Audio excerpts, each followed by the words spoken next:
Although I have to say, John, though, like I'm amazed we got through that entire last minute of a woman talking into a dictaphone, and we did not bring up any kind of Twin Peaks jokes in any way, shape, or form. Because Diane? as I was watching, I was like, We love Diane, Twin those Peaks. cotton earbuds you sent me, I've been playing, they're not worth a damn to Okay. do the noise from the Hear me mysterious out Gilgamesh then. wing. Uma Thurman as Diane. Ah. Not that I want to recast Diane from The Return. Great casting, obviously. I love her. But Uma could have done it. That's the thing. If Uma you could have could done make, it. if you Uma could have can fixed do things, anything. Yeah. you fix things and have she plays Diane, then Laura Dern plays Poison Ivy. Oh, then we have something. Oh, I'm obsessed Plus- with Laura Dern too. I love Laura so Dern. Plus, I get it. she has previous experience. She was a botanist in Jurassic Park. So there you go. Yeah. perfect. That's a good point, actually. Yeah. Oh, she's so good in Jurassic Park. That was another early crush of mine, I think. Just there in them shorts. It was doing Oh, it. the T-Rex mom. T-Rex mom. It's like every time though I'm meeting someone in the park and I see them coming from a distance, I'm always tempted to kind of keel over and go, run, and just run towards them in a Laura Dern style. But then I think they'll be like, that's a bit of a deep cut for Jurassic Park. Like, A I movie would is so find big. it funny, Niall, but I don't know if most other people would. There's so many just have iconic to moments, set but it that's up. not one of them. You have to just tell them a Jurassic Park joke in advance, so Or then start when you singing see the them, theme. ooh, yeah. Yeah. Because I a think lot I of just need stuff to we have quote the, from Jurassic Park doesn't work. Like, I'll sometimes quote, clever girl. And like, oh no, God, that sounded really sexist. I apologize. Actually, I didn't mean it that way.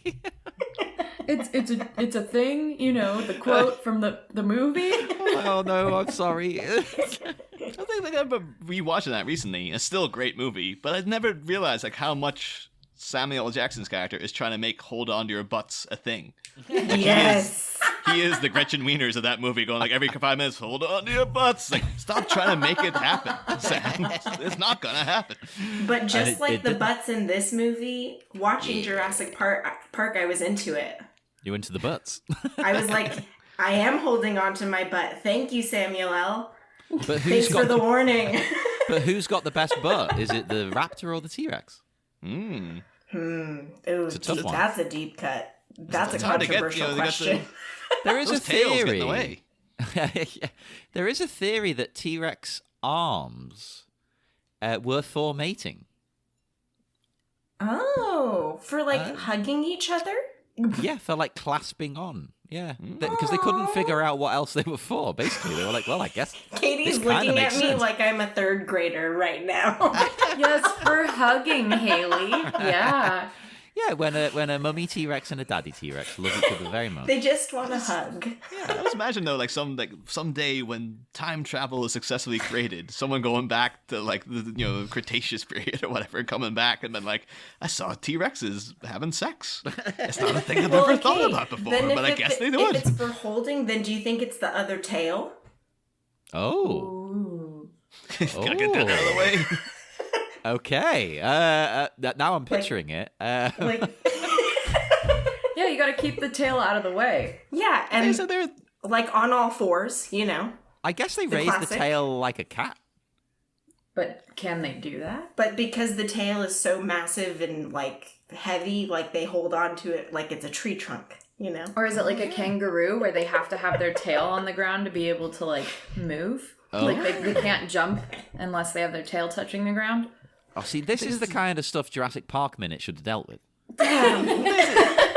there's somebody out there. There's some scientists out there who have a team together who probably are discussing constantly how dinosaurs mated. No, Like, they that's do. their jobs. They do, and I look it up because I'm a weirdo. That's a dream job. It's like, what do you do for a living? It's like, I discuss how dinosaurs would have had sex. It's like, okay, so how do I get in that field? It's like, well, it's a long, boring process, but once you get to it, once you get to that sweet spot, It's it the all pinnacle. pays off. It's the pinnacle of science. Everyone wants that gig. It's like every time I was missing out in parties because I was sitting studying for years and years and years, I was like, just wait. Just you wait until I get Ross to do that from for a living. Friends. Yeah.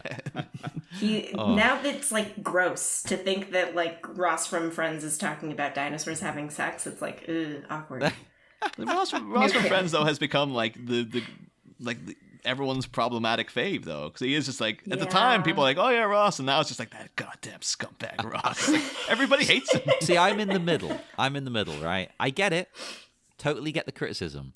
But he's always been my favorite character. I'm not saying I like him as a person the most, but as a character, he's the best. He's then I don't interesting, feel he's bad admitting that every single time I take a which Friends character are you quiz, I always get Ross. That says a lot about Every you. time. It does say a lot about me. I also majored in anthropology, and I have a degree in anthropology, so I think that also helps a lot, but... Amazing. Well, you're the perfect... you're almost the perfect person to talk about T-Rex mating then, surely, right? Well, shockingly, even though there was a dinosaur in this movie, not in this minute, unfortunately. We should have got you I on for the loved that Brachiosaurus dinosaur minute. though. That like fun gliding down the back of a dinosaur tail. That was so comical. That's all we need in the next Jurassic World, is someone skateboarding down a living dinosaur. That's actually had that just this week, though, because I've been telling Killian, the little 3-year-old in the house, I was telling him, like, oh, yeah, I was watching Batman. I said, there's a bit where Mr. Freeze freezes a Brachiosaurus. And he was like, oh, yeah, I have to see that. And he actually knocked on my door one day. And he's like, you said you were going to show me Mr. Freeze freezing a Brachiosaurus. And I was like, oh, yeah, no problem. Yeah, we'll get that up straight away. That's adorable. I also like that you just referred to them as, the 3-year-old in the house. as if they're just, is a random 3-year-old living in the house. A 3-year-old human, Yeah. The listeners know the situation by now. Yeah. This is... The things that it's not like related to me. He is a 3-year-old who just lives in the house. Yeah. He's your roommate. Yeah, so Sean German constantly refers him to as the baby roommate. It's like, not a roommate, housemate. But I will confirm that the household is Niall and this small child. That's it. No one else. Well, we have to split the rent somehow. So it's like that's that a movie Will that writes Ferrell itself. sketch Give me the with money. the baby that's like, give me my fucking money. Yeah, it's a super intelligent baby that Niall. We have gone off the rails already. Jesus Christ. Sorry, my bad.